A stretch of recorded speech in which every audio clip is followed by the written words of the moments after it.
السلام علیکم ناظرین، 49 نیوز کے فیس بک پیج اور یوٹیوب چینل کے ساتھ میں ہوں عامر تقوی۔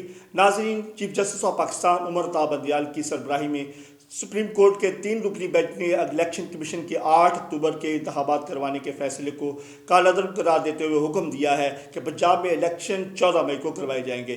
سپریم کورٹ نے الیکشن کمیشن کے 8 اکتوبر کے انتخابات کروانے کے 22 مارچ کے حکم نامے کو غیر آئینی قرار دیتے ہوئے کہا ہے کہ الیکشن کمیشن نے اپنے دائرہ اختیار سے تجاوز کیا ہے۔ الیکشن کمیشن کی جانب سے پنجاب کے منسوخ کردہ الیکشن شیڈول پر عمل درآمد ہوگا، جبکہ خیبر پختونخوا کے بارے میں صورتحال دیکھ کر مناسب فورم پر فیصلہ کیا جائے گا۔ سپریم کورٹ نے تھوڑی بہت ترمیم کر کے پنجاب کے الیکشن شیڈول کی تفصیلات کو بھی اپنے فیصلے کا حصہ بناتے ہوئے کہا ہے کہ 10 اپریل تک انتخابات کروانے کے لیے 21 ارب روپے کے جاری کردہ فنڈز کا حکم دیا ہے۔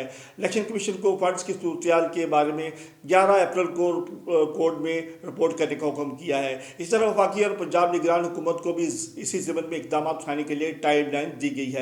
سپریم کورٹ کے اس فیصلے کا پاکستان تحریک انصاف کی جانب سے خیر مقدم کیا گیا، تاہم وزیر قانون کی جانب سے اس فیصلے پر تنقید کی گئی ہے۔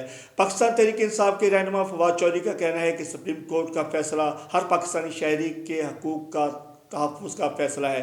قوم کو آئین کی فتح مبارک ہو۔ تحریک انصاف کے منسلک وکیل فیصل چودھری نے اپنے اس فیصلے کو پاکستان کے مستقبل کا فیصلہ قرار دیتے ہوئے کہا کہ پاکستان کی عوام اس فیصلے کا تحفظ بھی کرے گی اور کسی غیر آئینی اقدام کے خلاف اپنی عدلیہ کے ساتھ کھڑی ہوگی۔ انہوں نے نظریہ ضرورت کو دفن کرنے پر سپریم کورٹ کا شکریہ ادا کیا ہے۔ سپریم کورٹ کے فیصلے کسی کے لیے پاکستان کی فتح تو کسی کے لیے آئینی بحران کے سنگین ہونے کا پیش خیمہ بتایا جا رہا ہے۔